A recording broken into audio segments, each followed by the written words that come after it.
ನಾನೇ ನಿನ್ನ ಬಳಿಗೆ ಬರುತ್ತಿದ್ದನಲ್ಲ. ಕೃಷ್ಣ, ನಿನ್ನಲ್ಲಿ ದೂತ ಲಕ್ಷಣ ಇದೆಯೋ ಇಲ್ಲವೋ ಎಂದು ಪರೀಕ್ಷಿಸಿದ ಮಾತ್ರಕ್ಕೆ ನಿನಗೆ ನಾನು ನಮಸ್ಕರಿಸಿದೆ ಎಂದು ತಿಳಿದೆಯ ಕೃಷ್ಣ? ಗೋಪಾಲಕನಾಗಿ ಗೋವುಗಳನ್ನು ಕಾದದ್ದಾಯಿತು, ಚಾಲನಾಗಿ ಗೋಪಿಕಾ ಸ್ತ್ರೀಯರನ್ನು ಎಡಿಸಿದ್ದು ಆಯಿತು, ಬಗೆ ಬಗೆಯ ವ್ಯಾಸಗಳಂತೂ ಎಣ್ಣೆಯನ್ನು ಕದ್ದು ತಿಂದಿದ್ದು ಆಯಿತು. ಆದರೂ ಇಷ್ಟಾದರೂ ಸಾಲದೆ ನೀನು ದೂತನಾಗಿ ಬರುವುದೇ ಕೃಷ್ಣ? ನೀನು ಬರೆಯ ಎಂದು ಸಕಲ ಭೋಗ್ಯ ಸಾಮಗ್ರಿಗಳನ್ನು ಸಿದ್ಧಪಡಿಸಿಕೊಂಡು ತಾಯಿಯು ನೀನು ನೆಟ್ಟಗೆ ನನ್ನ ಅರಮನೆಗೆ ಬಾರದೆ ತನ್ನ ಹುಟ್ಟುಕೊಂಡ ಅನುಸಾರವಾಗಿ ಈ ದೋಸೆ ಪುತ್ರನ ಮಿತ್ರನ ಮನೆಗೆ ಹೋಗಬಹುದೇ? ಏಕೆ ಕೃಷ್ಣ? ಪಿತಾಮಹನಾದ ಭೀಷ್ಮಾಚಾರ್ಯರ ಮನೆಯಲ್ಲವೇ? ಗುರುಗಳಾದ ದ್ರೋಣಾಚಾರ್ಯರ ಮನೆಯಲ್ಲವೇ? ಅವರ ಮನೆಗಾದರೂ ಹೋಗಬಹುದಾಗಿತ್ತೆ. ನೀ ಕೃಷ್ಣ, ಕೊಲ್ಲದಿಂದ ಪೋಷಿತನಾದ ನಿನಗೆ ಈ ಅಲ್ಪು ಬುದ್ಧಿಯು ಎಲ್ಲಿದ್ದಾನೆ ಹೋದಿತ್ತು ಕೃಷ್ಣ? ಕೌರವೇಶ್ವರ, ಭೀಷ್ಮಾದಿಗಳನ್ನು ನೋಡಿ ಬಹಳ ದಿನಗಳಾಗಿತ್ತು. ಅವರುಗಳೆಲ್ಲರೂ ನೋಡಿಕೊಂಡು ನೀನು ಸಮ್ಮತಿಸುವುದಾದರೆ ನಿನಗೆ ಒಂದು ವಿಚಾರವನ್ನು ತಿಳಿಸಿ ಹೋಗೋಣ ಎಂದು ಬಂದಿರಬೇಕು. ಕೃಷ್ಣ, ರಾಜ್ಯ ವಿಚಾರವನ್ನಲ್ಲದೆ ಮತ್ತೆ ವಿಚಾರವನ್ನಾದರೂ ಹೇಳು, ನಡೆಸಿಕೊಡುವೆನು. ರಾಜ್ಯ ವಿಚಾರ ಎಂಚಾರ? ಸಹೋದರ, ರಾಜ್ಯ ವಿಚಾರವಲ್ಲದ ಪಕ್ಷದಲ್ಲಿ ನಾನು ಇಲ್ಲಿಗೆ ಬರುತ್ತೇನೆ. ಕೇಳು, ಪಾಂಡವರು ನನ್ನೊಡನೆ ಈ ರೀತಿ ಸಂದೇಶವನ್ನು ಹೇಳಿ ಕಳಿಸಿದರು. ನಿಮ್ಮ ವಾಗ್ದಾನದಂತೆ ಅವರಿಗೆ ಕೊಡಬೇಕಾದ ಅರ್ಧ ರಾಜ್ಯವನ್ನು ಕೊಡಿಸಿಕೊಡಬೇಕೆಂದು ನನ್ನನ್ನು ಇಲ್ಲಿಗೆ ಕಳಿಸಿರುವರು. ಶಭಾಷ್. ಆದರೆ ಈ ಪಾಂಡವರ ಈ ವಿಧಿವಚನವನ್ನು ನೀವೆಲ್ಲರೂ ಕೇಳುತ್ತಿದ್ದೀರ. ಬಾಲ್ಯದಿಂದಲೂ ಅವರ ಮೇಲೆ ತೋರುತ್ತಿದ್ದ ದೀರ್ಘ ವೈರತ್ವವನ್ನು ಮರೆತು ಸಾಧಿಸುತ್ತಲಾದ ಪಾಂಡವರು ಇಸಭೋಜನ, ಲಕ್ಷ ಗೃಹದಾನ, ಕಪಟ ದೂತ್ಯ ಇವಕ್ಕೆಲ್ಲಕ್ಕಿಂತಲೂ ಮಿಗಿಲಾಗಿ ದ್ರೌಪದಿಯ ಮಾನಭಂಗ ಈ ಮಹಾಪಾಪಗಳನ್ನು ಮನ್ನಿಸಿ ಪಾಂಡವರಿಗೆ ನ್ಯಾಯವಾಗಿ ಅರ್ಧ ರಾಜ್ಯವನ್ನು ಕೊಡಿಸಿಕೊಡಬೇಕೆಂದು ಇಲ್ಲಿಗೆ ಕಳಿಸಿದರು.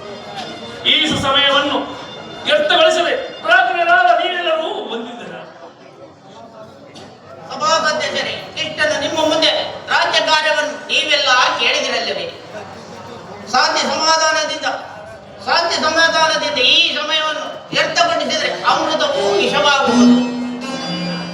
ಸುಯೋಧನ, ನೀವು ಪಾಂಡವರ ಸಹೋದರಲ್ಲವೇ? ನಿಮಗೇಕೆ ಇದ್ದು ಈ ದುರಾಭಿಮಾನವನ್ನು ಬಿಟ್ಟು ಮಾನ್ಯ ಪ್ರೀತಿಯಿಂದಿರುವುದೆಲ್ಲ ನನ್ನ ಅಭಿಮತ. ತಾತ, ನಾವು ಸುಮ್ಮನೆ ಇವರಿಗೇಕೆ ವಿಚಾರ?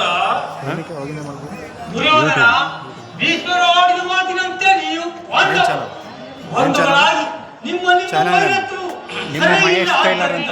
ಪಾಂಡವರಿಗೆ ಪಡೆಯಬೇಕಾದ ಅರ್ಧ ರಾಜ್ಯವನ್ನು ಕೊಟ್ಟು ಉದ್ಧರಿಸು. ಇದೇ ನನ್ನ ಅಭಿಮತ. ಕೃಷ್ಣ, ನಿಮ್ಮ ಮಹೇಶ್ ಟೈಲರ್, ಮಹಾನುಭಾವ, ನಿನ್ನದಂತದೊಂದು ಮಂಗಳ ಮೂರ್ತಿಯು ಕೃಷ್ಣ, ಮಹಾನುಭಾವ,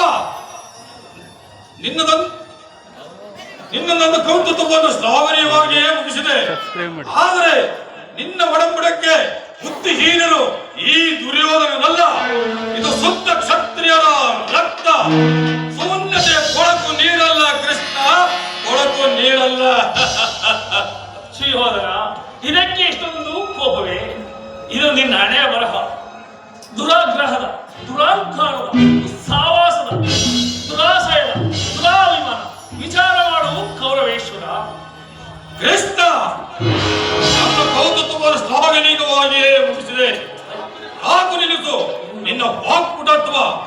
ನನ್ನದು ದುರಾಗ್ರಹ, ದುರಹಂಕಾರದ, ದುಸ್ಸಾಹಸದ, ದುರಾಶಯದ, ದುರಾಭಿಮಾನವೇ? ಹಾಗೆಲ್ಲ ಕೇಳು.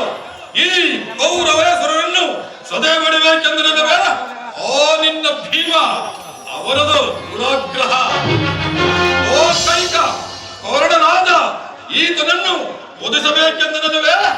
ಓ ನಿನ್ನ ಪಾರ್ಥ, ಅದು ದುರಹಂಕಾರ. ನಿನ್ನಂತ ಕಬಡ್ಡಿಯ ಸ್ನೇಹವನ್ನು ಬೆಳೆಸಿದರಲ್ಲವೇ ಆ ಪಾಂಡವರು? ಅದು ದುರಾಭಿಮಾನ. ಎಚ್ಚೇನು ಕೃಷ್ಣ, ನೀವ್ಯಾರು ಏನು ಹೇಳಿದರು ಈ ಕೌರವರ ನಿರ್ಧಾರವು ಚಲಿಸಲಾಗದು. ಸುಮ್ಮನೆ ಕಂಠ ಶೋಷಣೆಯಿಂದ ಪ್ರಯೋಜನವಿಲ್ಲ. ಹೋಗು. ಬೇರೆ ಬೇರಿದು ಮದನಾದ ನಿನ್ನೊಡನೆ ಮಾತನಾಡುವುದೇ ಅನುಚಿತ. ಹೋಗಲಿ, ಆದರೆ ಒಂದು ಮಾತನ್ನು ಹೇಳುವೆ, ನೀವು ಕೇಳು. ನಿನ್ನೊಬ್ಬನ ಸಲುವಾಗಿ ನಿನ್ನ ಕುರುವಂಶವನ್ನೇ ನಾಶ ಮಾಡಿಕೊಳ್ಳುವೆ ಏಕೆ? ಇದು ಅತ್ಯಂತ ಮಹತ್ವದ ವಿಷಯ. ಕುರುಕುಲ ಕಳಂಕ ಸ್ವರೂಪನೇ, ನಿನ್ನ ಅಪರಾಧಗಳು ಅಗಣ್ಯವಾಗಿದ್ದರು. ಸಾತ್ವಿಕರಾದ ಪಾಂಡವರಿಗೆ ನೀನಾಗಿ ಹರಿದ ರಾಜ್ಯವನ್ನು ಕೊಡದಿದ್ದರೆ ನಿನ್ನ ಎಲ್ಲ ರಾಜ್ಯವನ್ನು ಅವರೇ ಅಪಾರಿಸುವರು. ಆಗ ಏನು ಮಾಡುವೆ? ಕೃಷ್ಣ,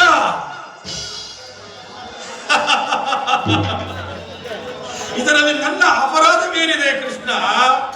ಎದುರಾಜ ಪಾಂಡವರು ಜೂಜಾಡಿ ಸಕಲ ಸಂಪತ್ತು ಕಳೆದುಕೊಂಡದ್ದು ನನ್ನ ತಪ್ಪೆ. ಸತ್ಯ ಪರಿಪಾಲನೆಗಾಗಿ ಅರಣ್ಯವಾಸ ಮಾಡಿದ್ದು ಅಧರ್ಮ ಕಾರ್ಯವೇ?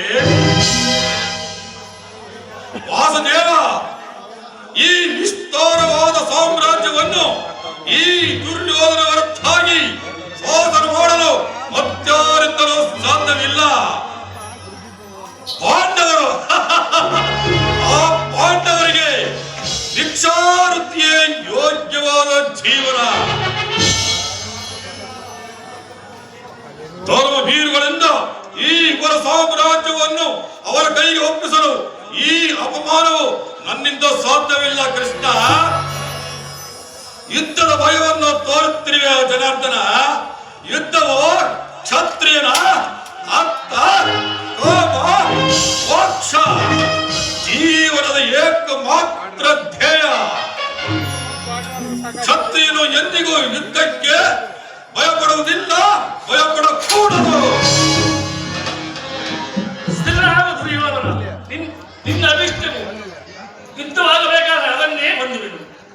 ಇದು ನಿನ್ನವಲ್ಲ, ಯುದ್ಧವಲ್ಲ, ಭಯಂಕರ ಆತ್ಮಹತ್ಯ. ಕುರುಕುಲ ಕಳಂಕ ಸ್ವರೂಪನೇ, ನಿನ್ನ ಅಪರಾಧಗಳು ಅಗಣ್ಯವಾಗಿದ್ದರು. ಸಾಚಿಸ್ತರಾದ ಪಾಂಡವರಿಗೆ ನೀನು ಹಾಗೆ ಆದ ರಾಜ್ಯವನ್ನು ಪಡೆದಿದ್ದರೆ ನಿನ್ನ